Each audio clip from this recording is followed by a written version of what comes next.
Hey, weirdos. I'm Elena. I'm Ash. And this is Morbid.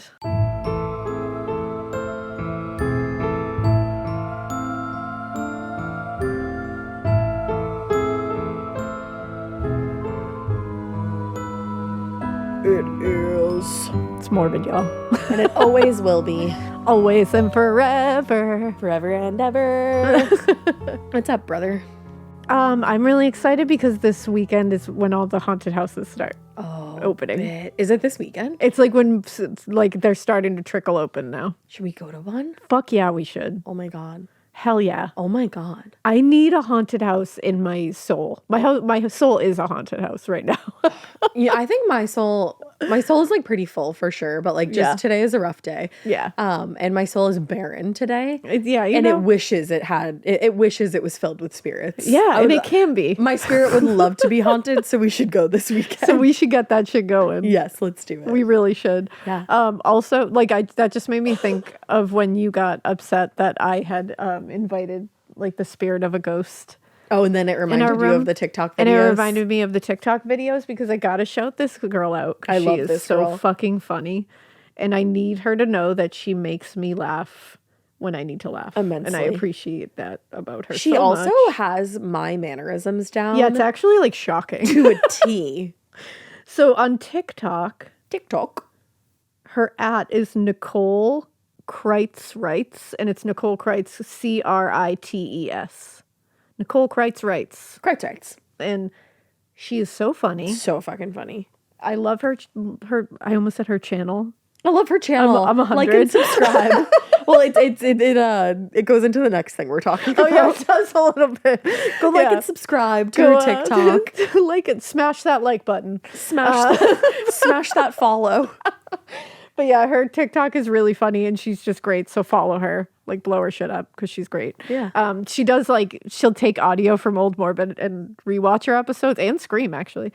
And she'll just kind of lip sync to them, but she's so fucking funny. good at them. And she also makes me remember some of the funnier things that have happened. And I appreciate that. I know, because she goes back to like the very early days of Morbid sometimes. And I'm like, oh my God, we are funny. I'm like, oh, look at that. Like, LOL. That was funny. I also think it's weird. I feel like my voice has changed throughout the years because I was 21, 22 when we started this. I'm like, damn, does your voice change within that time period? Yeah, we're like whole different people. It's crazy. I mean, I very much am a very different gal than when we started. I mean, as we all should be. Yeah, you just keep growing. Growth, babe. Growth. But we also just a little, maybe that was like a little tease that we just said. We said smash that like button. Smash that like button, like and subscribe. Speaking of. Channel, all that shit. We have a pretty fun collab that's coming out on Monday. Ooh. And yeah, I mean this Monday because we're caught up, babe. Current bitch. So I mean this Monday. It's going to be fun. I think you guys are going to dig it. We had a fucking blast with it. And it's I don't want to give too much away. Yeah. Yeah. Yeah. It's a collab. You'll hear it. You'll see it. It's a lengthy You'll feel collab. It. That's all you need to know. It's great. It's great. It was so fun. It's so much fun. And it's not the only one of its kind. Nope, it's not. And that's all I have to say about that. It's a lengthy collab for sure. It is. I need this Baja Blast to hit. Today was let me tell you, today was a day that required a Baja Blast. Yeah. Sometimes just people be people and Dear God, they should. None of you. No, of course not. Literally none of you. Yeah, you guys are great. You guys rule. It's just other people though. Other people that come from a Zen. Yeah, I think it's just one of those. I'm rewatching Housewives of New Jersey right now, and all I can think is Teresa's tagline when she goes, "If you're not about the namaste, get the hell away." Honestly, that's the vibe we need to take on. Yeah. In our own lives. Frankly, if you're not about the namaste, stay the hell away. Stay the hell away. Or get the hell away. I forget exactly what it is, but she's so funny. Oh, did I tell you guys that I got to go see Danny go? Not what I thought you were going to say. I thought you were going to bring up Marcus. Oh, probably going to bring up back Marcus to back. Too. Breaking news. I just for my parents out there and teachers and TTs. Aunts and TTs. My kids love Danny Go. I'm sure many of your kids also love Danny Go or kids in your life. We got to go see him live because he came to Boston with the kids. Hell yeah. We had a fucking blast, and they were so sweet. My youngest loves Gerald Who doesn't? and was so excited to see him. So, like, Gerald, shout out to you for, like, making her day. Yeah. But, like, Danny Go Crew was so sweet, and the show was so great. If you're thinking of taking your kids, I highly recommend it. She FaceTimed me for part of it, and I did. was living. For Give Me That Garbage. Give me that garbage. Garbage. Hit It's it. a banger. Gonna take out the trash. It just goes so hard. It was great. My kids danced. We danced the entire time. I was exhausted at the end of it. I bet. I would have Had a blast. I would have lost my mind. Oh, yeah. It was amazing. I would have gone so hard. That was really great. and Marcus. Just as a final note before we get into this, have any of you followed Marcus the Worm on TikTok? going to remove South Carolina. I literally don't know how to explain this, and I need you to just look it up. I'm irritated. I am mildly irritated. I was irritated. Quite irritated. That tells you everything you need to know. But he's brought us great joy. Yeah, sorry, recently. South Carolina. He did, in fact, remove He you. did, in fact, remove But you need to understand, he was irritated. He was irritated. Okay? You got to look it up on TikTok, everybody. Just go look. Pause this right now. If you're driving, pull over. Yeah, be you late gotta to see work for Marcus's sake. And I got to know if you guys think it's as funny as I think, because it made me cry laughing. Yeah, I think it's very funny. Like, I lol hard Yeah. at it. You raffle. It feeds my soul. You raffle cuh. I do. Roll on the really floor do. laughing, crying. And I think you can, like, look it up on YouTube and stuff, too. Probably. So if you don't have TikTok, it's okay. Just look it up on YouTube. Marcus is It's everywhere. Marcus the Worm. You'll know him when you see him. You sure certainly will. And that's all I can say about that. All right. Okay? Okay, well, I think that's enough bid nasty if you Bid can even nasty. consider Marcus bid nasty, which you can. Of Write him course. off on your taxes. Just kidding. You'll get in trouble for that. You will. Just kidding. That's a federal offense. So we are going to be talking today about a case that is close to us because Yeah. a listener of ours and now friend of the pod. Friend of the pod, Nikki. Yeah, Nikki asked that we cover her mother's case. And we Yeah. said, abso-fucking-lutely we will, Nikki. Truly. And honestly, Nikki's amazing. We're going to be talking about her mother's case. Yeah, her mother's Stephanie. Today. And we'll make sure we're like linking to all of Nikki's stuff in the show notes, because Nikki also has a podcast. It's called Poppy Killed Mommy. And it's PAPI, Poppy. Where she talks all about her mother and her mother's case and her quest to get justice and to get answers about her mother's case. She's been like, she's like, as far as daughters go, Ultimate. like A+. She is the elite. daughter. She is elite. She is not because a daughter. She is the daughter. because she has worked tirelessly to get her mom's case just talked about, just get it looked at again, like just get her mom's like memory and the facts about this case out to as many ears as she possibly can. And she's doing an amazing job at it. She really is. And any parent would be really proud of having a child like that. So like props to Nikki. Props to Nikki. Also props to other friend of the pod, Sarah Turney. Sarah Turney. Who's been helping Nikki.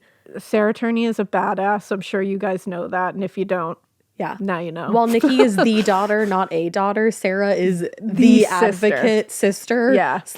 / all of the above. Yeah, truly. So if you haven't, like right off the bat, make sure you go follow. I mean, Nikki's on TikTok a lot where she's like getting, she posts a lot about this and about her journey going through all this on TikTok. And it's Nikki Wasilishin at Nikki Wasilishin or Nicole Wasilishin. Her name on there is Nikki Nikki. But again, we're going to link it so you can just make sure just you go click on it. all that. And make sure you follow her podcast, and also make sure you follow Sarah Turney and Sarah Turney's podcast, Voices for Justice, because those are two family of true crime run pods that definitely deserve to be blown up. Yeah, all sure. the listens in the world. And they're like great people.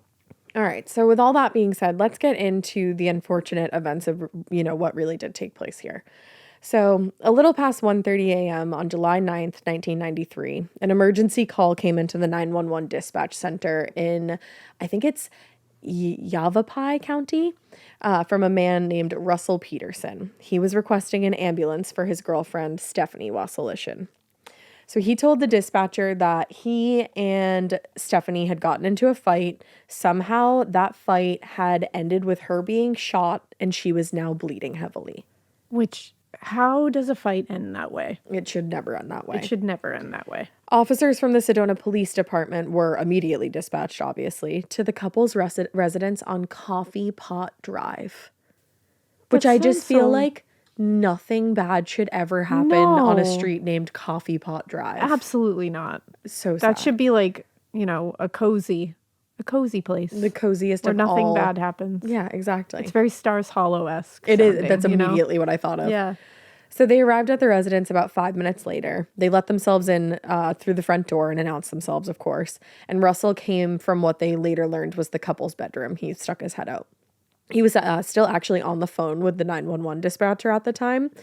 And immediately, officers saw that his hands were covered in what appeared to be blood. Oh, boy. So now that they were at the scene, he hung up with the dispatcher and led them back into the bedroom, where they found Stephanie's body on the floor with a, quote, large caliber gunshot wound to her throat. Oh, my God. Yeah. As far as the officers could tell, at that point, Stephanie was dead, likely from the gunshot wound, obviously, and the loss of blood, which had now pooled around the right side of her head. But more concerning was that in addition to the presence of Russell Peterson, there was also a small child in the room, just sitting on the bed. And she looked, this will break your heart. It's fucking terrible. She looked up at the officers and told them, "That's my mommy." Oh, my God. Now, luckily, they got her out of there and they got Russell into the next room and they started going through everything. In the living room, he explained that that was his 4-year-old daughter that he shared with Stephanie. He said he didn't... 4 years old. 4 years old. And she saw her mother in that state. Oh, that shatters my soul. You could be 2 years old and you would never get that image out of your head. Like that poor girl. No child should ever have to see that. And just because at the top of this, we kind of told you a little bit about the case. This is not Nikki. This is Nikki's little sister. Oh. So Russell said he didn't think that she saw what had happened, like saw the shooting, but obviously she saw the aftermath. Yeah. And he said she probably saw him do CPR on Stephanie. So he was telling them, "I tried CPR, I did this," and she was here for that. So back in the bedroom, Officer Scott Brooks kind of just started to survey the scene. He saw that Stephanie was lying in the northern end of the room just beside the bed, and she was just dressed in a green nightshirt and red underwear, just like she was going to get into bed soon, just PJs. On the floor nearby, he saw a .44 caliber Magnum revolver.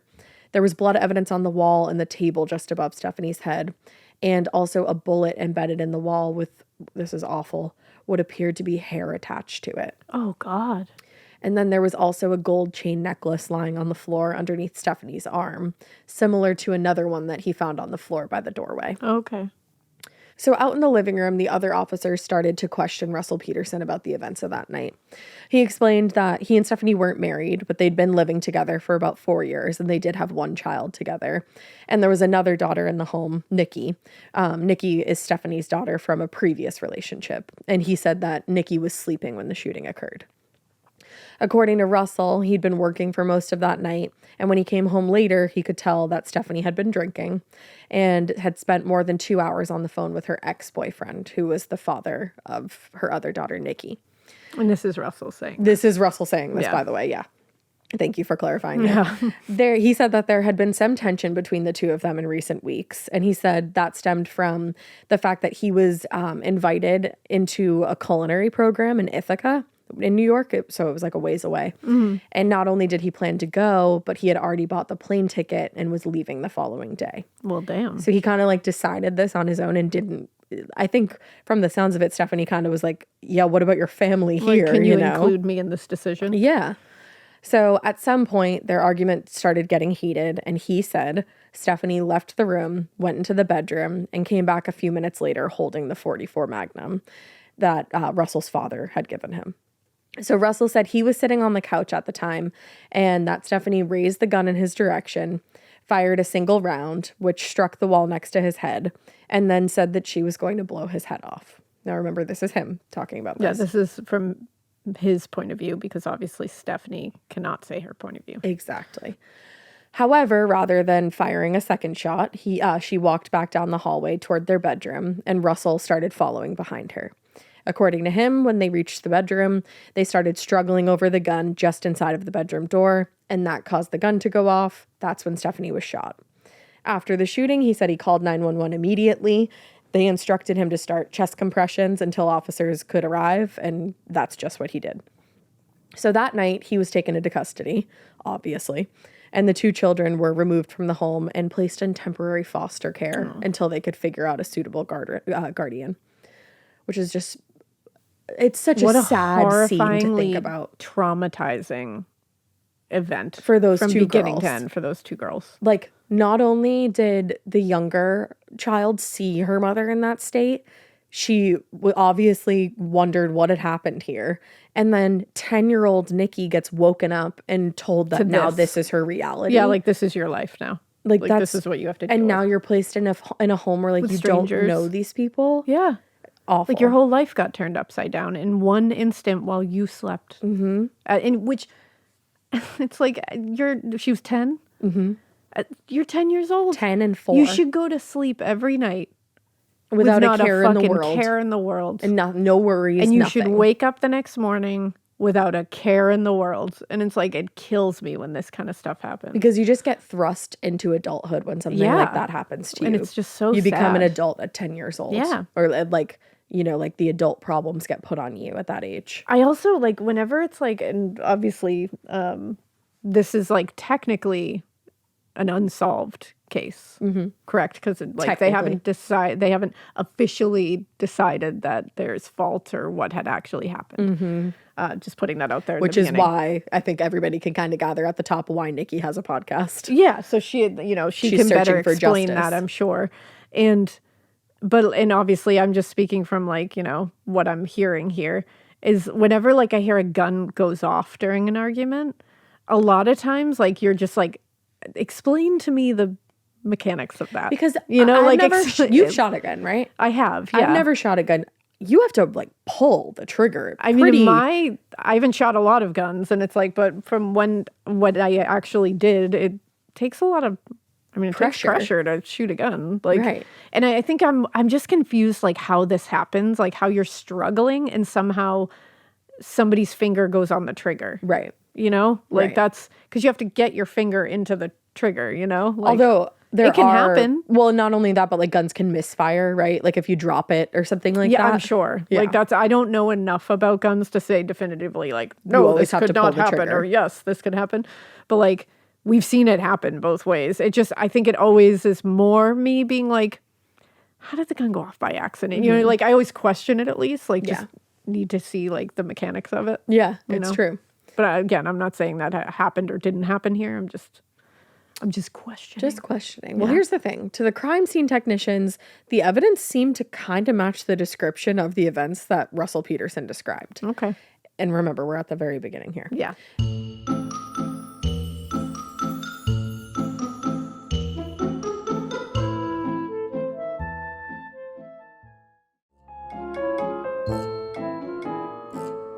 In the living room, there was a glass of beer on a side table and a glass of wine on a coffee table, indicating that drinking had happened that night, which by both of them, which is pretty regular in an American home. Yeah. In the living room wall, just to the right of the front door, they discovered a bullet and a bullet jacket lodged in the wall, which did support Russell's claim that Stephanie had fired one round at him before they went back in the bedroom. And the evidence collected from the bedroom also seemed to support Russell's description of that night. But again, he was still in custody. So the next morning, he placed a call to his boss at, I think it's Pietro's restaurant, and his boss was Peter Korn. And he asked Peter to come down to the station. Peter came down. After talking to Russell for a short time, he agreed to take temporary custody of the children, which is very sweet. I hope he was a good guy. I don't know anything about him. I hope he was. But then he left the station. About an hour later, though, Peter Korn called the station and asked to speak to Chief Bob Irish. And that was the first of two calls between Korn and Irish that morning. Now, according to Peter Korn, he knew both Stephanie and Russell very well because they both worked for him at the restaurant. He confirmed Russell's statement to the police about Stephanie having been in distress in recent weeks about, Russell Russell probably going leaving. away, Russell Yeah. leaving. And he said, yeah, she was very particularly upset about that. Yeah, which I can understand that. Yeah, it was going to be a 10-day seminar in New York. And it sounds like it was, not exactly like, from the sounds of it, it sounds like it was not exactly decided on together or discussed in Yeah. a way where she felt like she had a lot of say in it. Exactly. And that's hard when you have a family. yeah, and just to clarify, like they live in Arizona. New York is across the Long country. time. Yeah, It's long way away. That's 10 days by yourself. That's 10 days trying to figure out how you go to work and the children are taken care of. Like, Yeah. who knows who was around to support the kids? Exactly. That's a lot. Like, that's, yeah.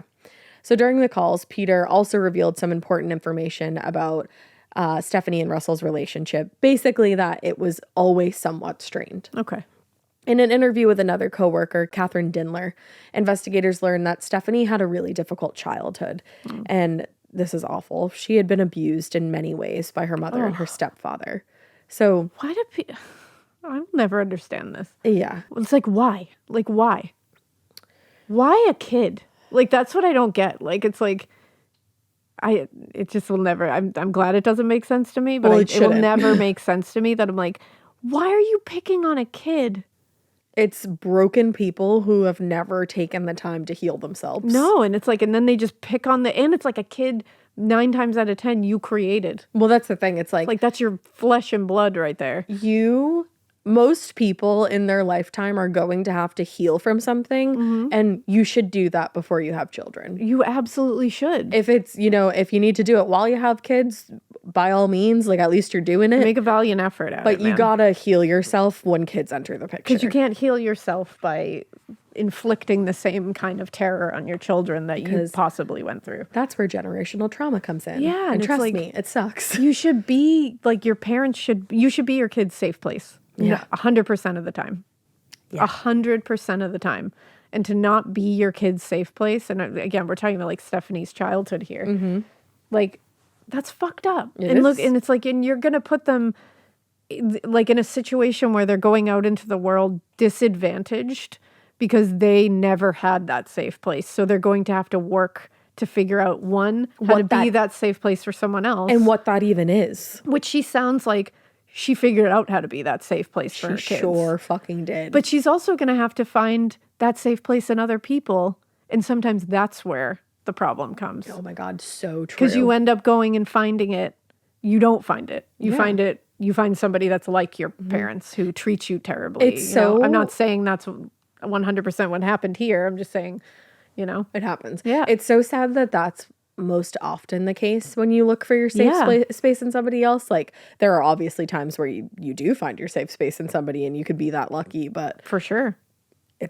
it doesn't happen often. Yeah, and that's the thing. It's really sad because you disadvantage them to picking another safe place. Yeah, exactly. Out in life. Well, so according to this coworker, Catherine Dindler, Stephanie said that her previous relationship with the father of her oldest daughter, Nikki, had also been physically and emotionally abusive. So it does seem like she looked for that safe space, and unfortunately, she got preyed upon again. Yeah, she looked for a safe space, and she looked to the only thing she was used to, which was somebody treating her poorly. Yeah. And that sucks. It's a cycle. Yeah. Because according to Stephanie's sister, Kathleen, Stephanie confided in her that Russell had also been physically abusive to her. Again, I'm not stating that as a fact. I'm just saying that is that just came up what- in a conversation Yeah. that Stephanie's sister had with somebody. Yeah. So who we were able to speak to, as I'm sure you know at this point, was Stephanie's daughter, Nikki. And that's when we really got a closer look into who Stephanie was and what she meant to her family, specifically her two daughters. And why I can so confidently say that Stephanie figured out how to be that safe space. For her kids. 100,000 Yeah. gajillion percent. This will bring you to tears. And these are Nikki's words. I'm reading directly from what she wrote us. Nikki said, I had my mother in my life for only 10 years. While investigating her cold case murder after 28 years, that's when I finally discovered who my mother was as a person. But let's start out with what I remember.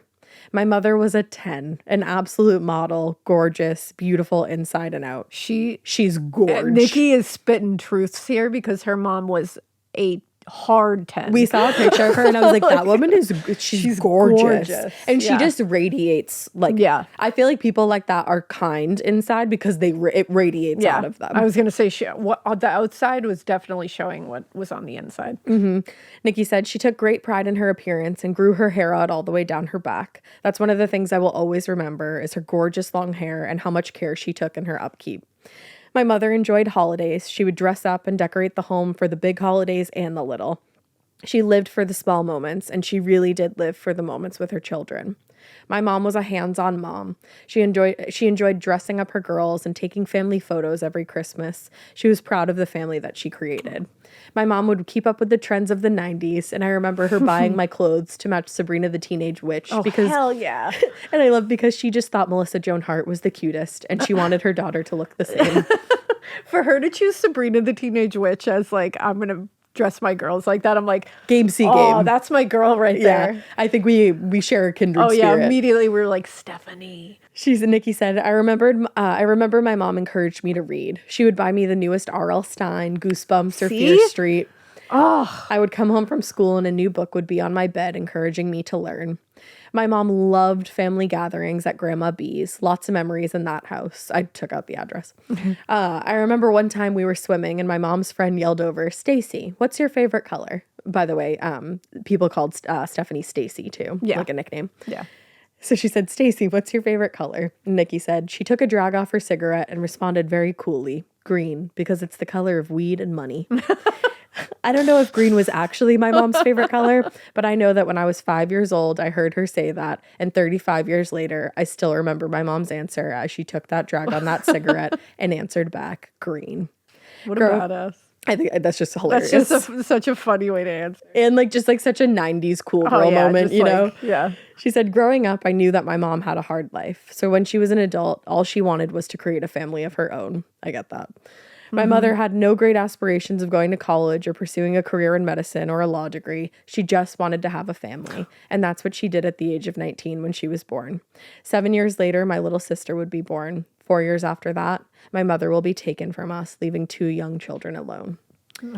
Which is just awful. She sounds like such a cool, like the goosebumps of it all, the R.L. set, leaving the book on the bed when she would come home. That's the best. Like that kind of shit. That's the shit you do that I'm like, I wish that I had had that. Like, I love that. Oh, that's such like... It's those little... Yeah. And obviously, look, it's those little things you do for your kids that they remember. Leaving a book on their bed for when they get home. Like something so simple like that means like that has shaped Nikki's entire life. Like those are the main memories that she has of her mom. And obviously because her mom was taken from her at such a young age. But those little things have an impact. Because I vividly remember, and it's always going to be like very vivid, I can smell them kind of memories.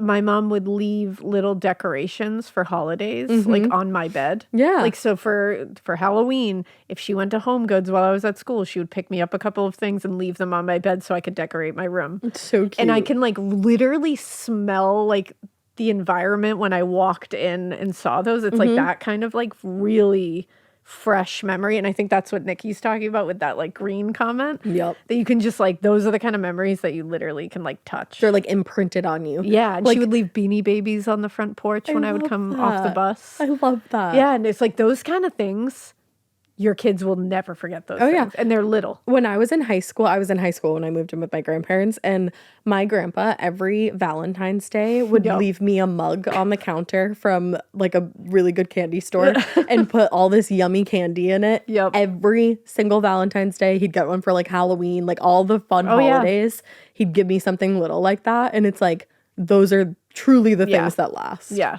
They're little, but they're huge. And I just remember, like you were just saying, like walking home, walking into the kitchen, I can literally smell like what was cooking for dinner and just being like, "Aw, like you thought of me." Oh man. So back to the case.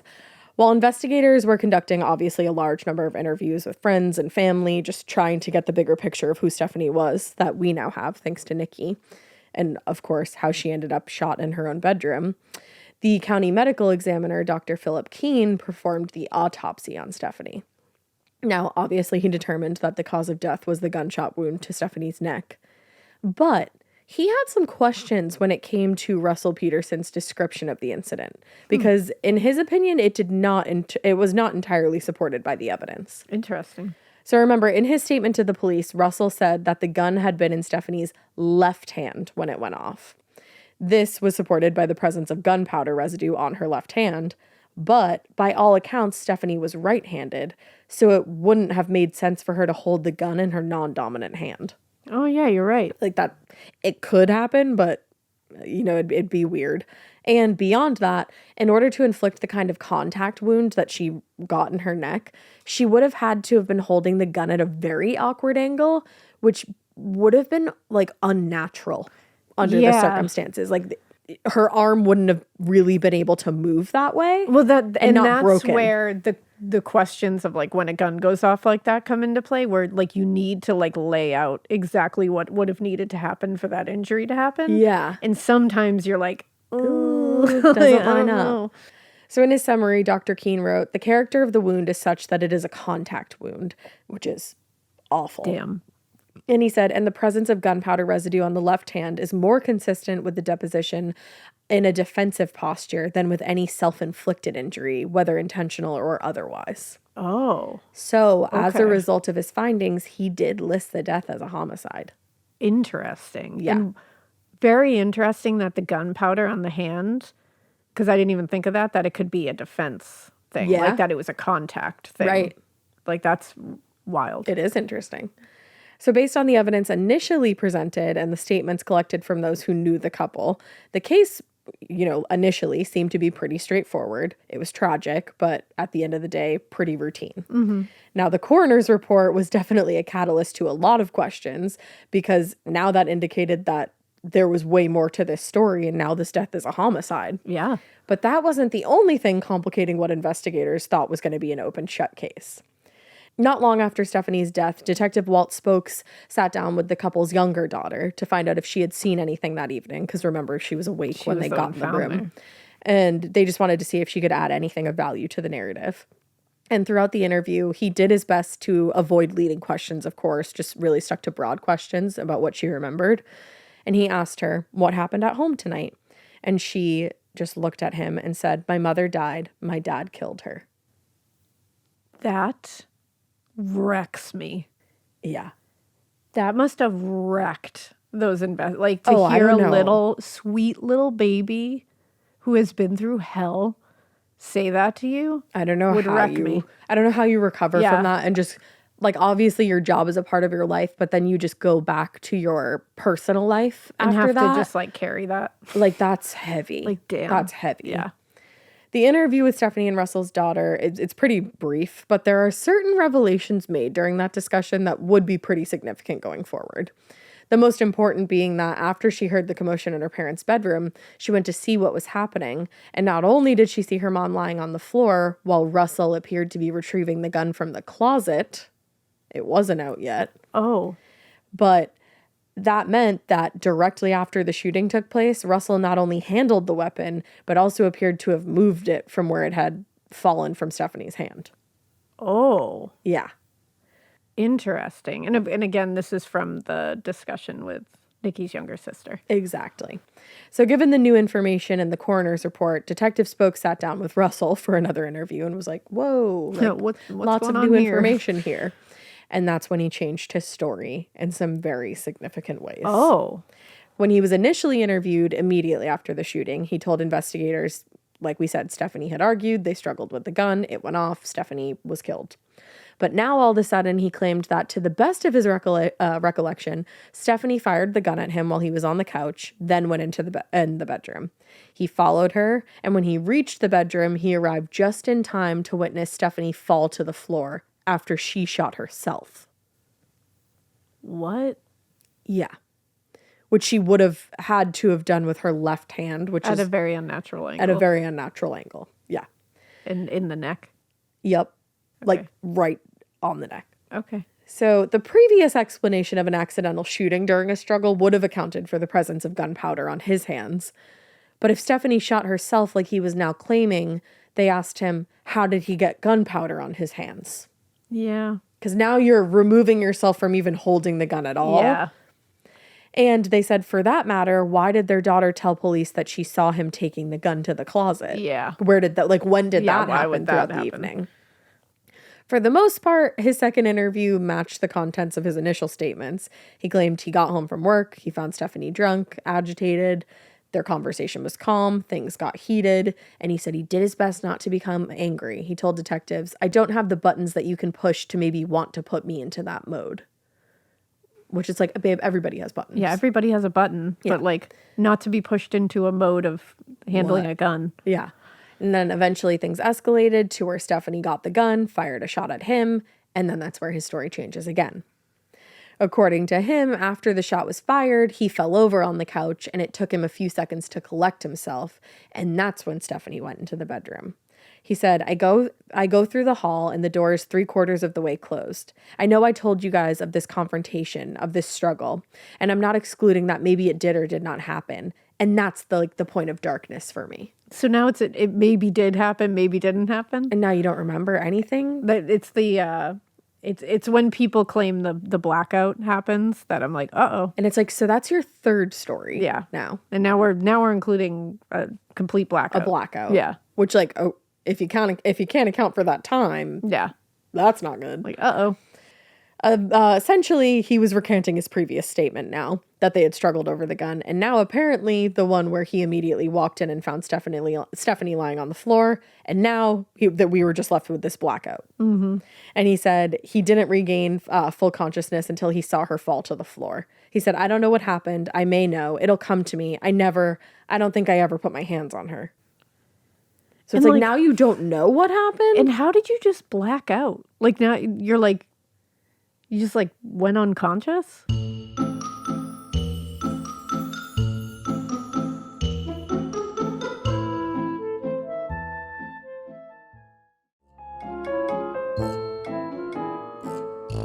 And it's like, okay, I'm playing devil's advocate here for sure. Yeah. Traumatic events For can sure. make you black out, but you already definitively told one story. And then you said, has all the pieces. Actually, that's wrong. And then you definitively told another story where you remembered everything.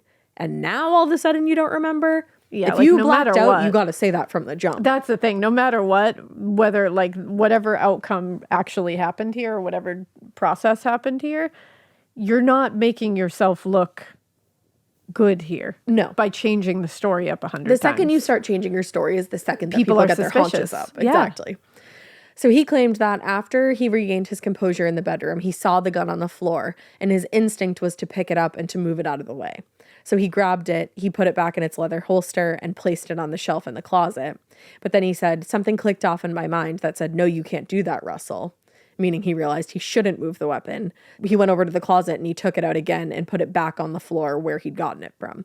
And he said that's when their daughter appeared at the bedroom door. So now that accounted for her seeing her father move the gun. come back out. So now we're accounting for a story that we know the daughter told. Which again, if that is what happened, why wouldn't you just say that Initially. from the jump? Right. Just say like, yeah, and there was this moment where I went to put it back and I was like, oh shit, that could look suspicious. So I took it back out and I think my daughter appeared there. Like, why wouldn't you just say that story? Why is that suddenly coming to you now? You got to just say things initially. You got to just say the When story. you're in a situation Say like the this, truth. obviously, like, people get scared. So many things can be true, but like, no matter what, it looks sus when you it start doesn't look changing your good. story. Yeah. So throughout the course of the interview, Detective Spokes did his best to push Russell for any additional information, especially by pointing out the contradictions between his story and what they now knew from the evidence. For example, now the coroner's ruling indicated that the death was a homicide, but Dr. Keene was very careful to point out the angle of the entry and exit wounds and the contact burns made it very unlikely to have been a suicide. Mm-hmm. So he's sitting there, the Detective Spokes is sitting there telling Russell, like, okay, so now your story is that Stephanie shot herself, but the autopsy's not showing us that. That's the thing. The autopsy isn't going to lie. And they reenacted the shooting, and the facts of what the findings were in the autopsy were Lined verified. Yeah. It confirmed it would have been very, very extremely difficult, if not completely impossible, for Stephanie to have bent her arm in the position that she had to have to shoot herself that way. autopsies don't lie. That is just, you cannot fuck with an autopsy. That Not is just only- that they're going to tell you what happened there or what didn't happen That's there. the thing, and it's like not only that, but then they went to the trouble of reenacting in it. the work of reenacting it, and it confirmed the findings. Yeah. That's like a double down. And that it's like, it's next to impossible for it to have happened. Like for her to bend her arm that way. Like, come on, man. And I'm sorry, that just like, when you change your story from there was a struggle and the gun went off to then they shot themselves, my haunches are immediately up. It's weird. Like I'm immediately like, what? And now it's completely removed you out of the situation. And then you find out you can't be completely removed you because you have kinda put gunpowder yourself- on your hands and somebody saw you with a gun. Yeah. Like, hello? Oy. So Detective Spokes in the interview room explained to Russell that he was pretty much losing all credibility, especially because now he had changed his story like 4 or 5 times at this point. That's not great. And to make matters worse, while he was initially pretty cooperative and forthcoming, after about a week or so, he stopped returning investigators' phone calls and just seemed to be avoiding detectives because they couldn't continue to hold him after a certain point. So he did get let go. Of course. But then he kept getting called in for interviews, but then he just eventually stopped participating in them. Damn. So eventually, Spokes and his partner presented Russell with what they believed to have happened that night, which was more or less the original version of events. They said, sure, I think a fight escalated to a struggle over the gun, and during that fight, Stephanie was shot. Detective Spokes said, I'm trying to give you an opportunity to respond and to help us. I mean, if this was an accident, we just want to prove it was an accident. Yeah. But at that point, Russell was immovable and just continued to say, nope, Stephanie shot herself, and I blacked out during it. No. And I it's don't that's believe the story that makes the least amount of sense. And the story that the forensic like evidence and the autopsy proved wrong. right. So it's like you can't keep hanging on to that And one. they're literally sitting here being like, we'll give you the initial story that you gave us back. We're giving you the opportunity to just tell us this was an accident. Right. If it was an accident, tell us. It's and an we'll accident. move from there. But don't But change to your take story. yourself completely out of it now when the forensics is telling us you were in it, come on. And don't get like shoddy and start avoiding people. Yeah. And investigators in the law, like, hello. Not good. So based on the number of times that his story had changed and the various pieces of contradictory evidence, Detective Spokes and the other investigators felt pretty strongly that Russell Peters was not being entirely forthcoming about what happened on the night of Stephanie's death. But they didn't have any evidence or eyewitness testimony to prove beyond a reasonable doubt that he wasn't being truthful. The coroner's report indicated that it seemed unlikely that Stephanie shot herself, but that didn't mean that she couldn't have. It was just only that it would have been awkward given the evidence and close to impossible. Yeah. But not impossible. Yeah, of course. And unfortunately, the only witness that they did have who saw anything that night, aside from Russell, obviously, was a small child who, in addition to experiencing a considerable trauma, like, is a child. I mean, she's 3 or 4 years old. That's like, she's so little, you know, like, and again, she's been through so much trauma. And you don't want to keep dragging her through this trauma. You don't want to keep dragging her through it. She's a child, so she can't be your only witness that you can throw on the stand because unfortunately a jury isn't going to put a man away for life or for a considerable amount of time based on a 3-year-old's and that's word just or a 4-year-old's word, you know. Unfortunate reality. So they didn't believe what Russell was telling them, but they couldn't prove that he wasn't. Yeah. So they were at a standstill. In the months that followed, new information and leads just started to dry up because, I mean, there's only one person involved here. You're not really going to get any tips or leads. Yeah. And there just wasn't enough evidence for the prosecutor to bring the case to a grand jury.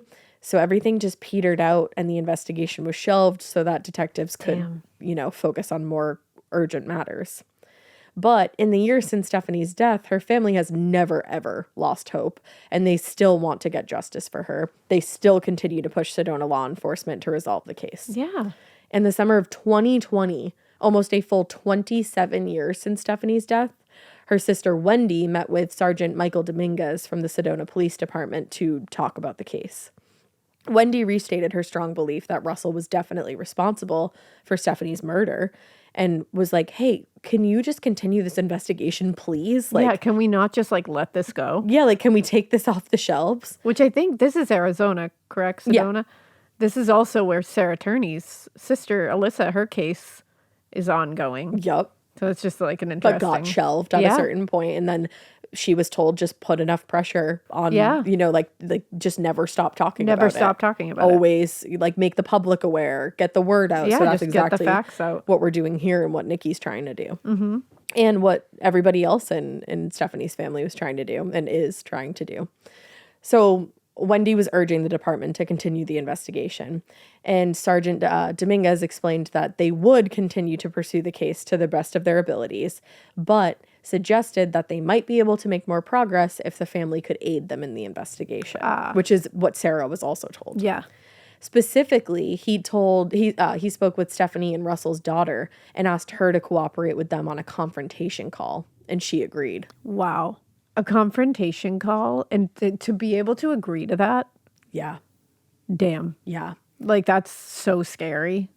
I can't imagine being involved in something like that. Like, that takes some badassery. But as of July 20th, 2020, there doesn't appear to have been any additional contact between the Sedona police and the family. And it's kind of unclear whether that confrontation call took place or not. Interesting. So around that time that Dominguez was communicating with Wendy Wasilishin, he also spoke to the press about his taking another look at the case. He told a reporter from the Sedona Red Rocks News, there was no witness other than Russell and the deceased. The children were in bed sleeping in other rooms when the incident occurred. Not true, necessarily. No. The autopsy report from the medical examiner at the time called it a homicide. But with the advances in technology and criminology in the year since Stephanie was killed, both the investigators and the family hoped that maybe they could make some progress here. So he said, "Can I tell you it's a homicide with 100% certainty? No. But based on the evidence I see, there's more to the story than that of a suicide." Yeah, it just doesn't read that way at all. Yeah, so he was on board to continue Yeah. this. But within just a few weeks of restarting their investigation, the note of optimism seemed to leave his voice. At the time that Stephanie was killed, a lot of focus was put on her having held the gun in her non-dominant hand, which would have been pretty counterintuitive under the circumstances. But he said, and this is a quote, he said, "The family has over-focused on the fact that she was right-handed, and she could have only done this with her right hand." But it's like, I think I would over. Why? Like, it's not over why is focusing. that- It's just a big. It changed everything. Yeah. That's when You have a dominant hand. Well, and that's when investigators went to him and said, like, "Hey, here's what's in the report," and that's when the story started changing. So I don't think that's over focusing. I think that opened up a little bit. Yeah, exactly. I think them focusing on that at all made him change his story a little bit, it seems, because Yeah. they brought it up and the story changed. So it's like, it was good that it was brought up. That's the thing. If the coroner's report is like the initial reason that caused doubt and it caused him to change his story, I get pretty fucking hung up on that too. Well, and also it's like, don't say that they're over focusing on it. You have a dominant hand and you do things with that dominant hand. And if you're trying to kill yourself, you're not going to want to fuck it up by using your non-dominant hand. So, I mean, that's a very, forgive the word I have to say, but morbid thing to say, but it's true. Yeah. It's just, that doesn't make sense. And you do have to think about the logics involved here. You're right. And to say they're over focused on it, no, I think it just is a piece of the puzzle that makes sense. Exactly. Well, he said, and he did say, it seemed unlikely that anybody, like you just said, would take the time to switch hands before shooting themselves. But at the same time, he said it wasn't out of the realm of possibility. Okay, and I can agree with that. Yeah. So he took the original coroner's report to a new medical examiner to get a second opinion. And the second opinion turned out to be inconclusive, which is Infuriating. And also, like, I don't know that this is the case, but it's like, I don't think that one medical examiner is going to want to step on the toes of another one. I'm sure that who knows if there's like some kind of, like you don't want to be the one that overturns that. Yeah. It's So also like, I wish it could be brought to several. Yeah. And have them all kind of like brain trust it. Exactly. Even have them all, like a few of them work together to figure out. Because when you have a few of those great minds together, you could probably come up with a better way to do it. Well, Dominguez said about the medical examiner, he said, he told me that based on what he had in front of him, he was not able to make an assessment in terms of manner being suicide or homicide or unknown. I think that was a fair assessment, and I trust Dr. Nine because he's been doing autopsies for a very long time. But I think it also holds weight that he couldn't make a decision. That's the thing. If somebody who's been doing autopsies for many, many years can't really conclusively come up with what happened, And that's big. yeah, and can't say that was a suicide. Yeah. then that tells you something. Right. So obviously there's challenges here, but the good thing is that Sergeant Dominguez restated his intention to pursue the investigation as far as it would take him, but he was pretty careful to avoid making any promises. Basically, he echoed what the original investigators felt. They really couldn't prove anything from a legal standpoint, and there just wasn't enough evidence. Yeah. And despite his best efforts, the renewed interest in the case didn't come up with any new leads. There was just nothing to go off of. And within a short time, he found himself at another dead end. Oh, so infuriating. So they feel like there's nowhere left to go. But that is where the family steps in. Yeah. And it's always where the family steps in. It always is. And usually moves things along. So in the years since the second investigation just stalled out, Stephanie's family have just been working tirelessly to keep her memory alive and achieve any kind of justice for her case. In 2022, they worked with the local Fox affiliate in Phoenix to produce a 2-part news story on the case, which obviously celebrated Stephanie's life, but also highlighted a lot of the unresolved questions in the case. And like we said, most recently, Stephanie's daughter, Nikki, has started a multi-part podcast, Poppy Killed Mommy, where she's exploring the case from her perspective. Which I think is a very important perspective. Yes. And we urge you to go listen to that. Yeah, we gave you the story here. We gave you the cold, hard facts. You need to hear it from her mouth. That's you gotta, like, she was there. She was part of, she knows Stephanie. She knows Russell. She knows all of this.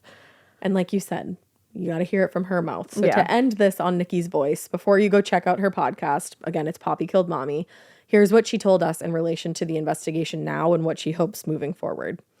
She said, "It'll take me 28 years to become involved in my mother's cold case murder. I will wait for the police to do their job all my life, but I will wait in vain.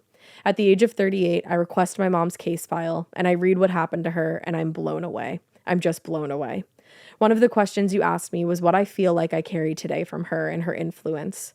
I know that I carry her rage and her anger. I'm mad for the life that was taken from her and her children.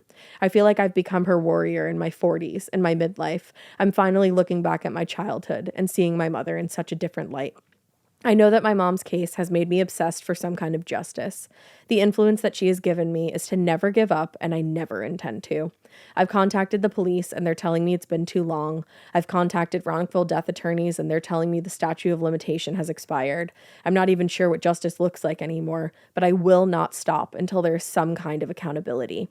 Thank you for taking the time to listen to the daughter of a miracle woman." Damn. Which just gives you chills.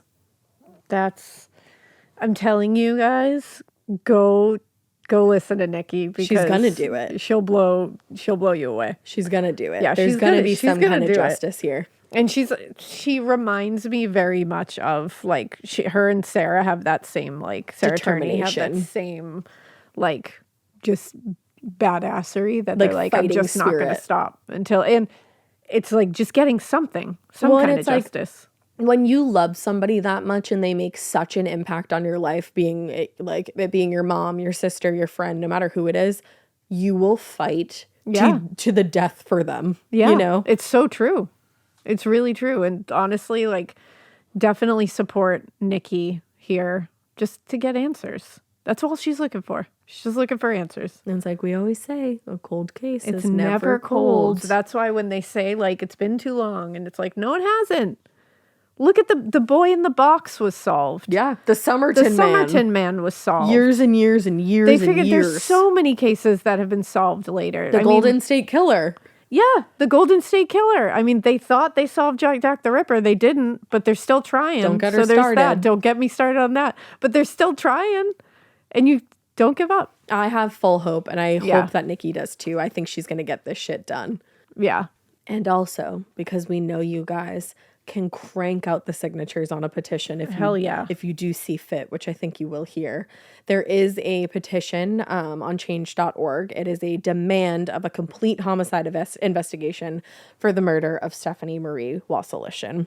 We're going to put the link in our show notes. We'll put it on social media. It has 12,000 signatures right now. And Nikki was the one who made it. So yeah, Nikki made this. Yeah. So go sign that for Nikki. Share the word. Spread the word, support her podcast, support the change.org petition, and let's crack open this cold case. Let's do it. Let's find out what happened here. All right, guys. So we hope that you blow this case wide open. We're all going to. And of course, we hope you keep listening. And we hope you Keep it weird. But not so weird that you don't go check out Poppy Killed Mommy by our girl, Nikki. Nikki. And sign that petition. You guys are so good at petitions.